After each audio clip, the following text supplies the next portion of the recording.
আন্দামানের weather বোঝা না ভীষণই মুশকিল। এই দেখুন গত 2-3 সপ্তাহ ধরে এত পরিমাণ বৃষ্টি হচ্ছে, ভাবতেই পারিনি এত তাড়াতাড়ি বৃষ্টি হয়তো কমে যাবে, কিন্তু গতকাল রাত থেকে একদমই বৃষ্টি কমে গেছে।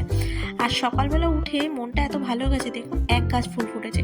সকালবেলা এরকম এক গাছ ফুল দেখলে এমনি তো মনটা ভালো হয়ে যাবে, দিনটাও ভালো হয়ে যাবে, তাই না? আর সকালবেলা ব্রেকফাস্টে ছাতু আর দই চিড়ে দিয়ে ব্রেকফাস্টটা সেরেছি।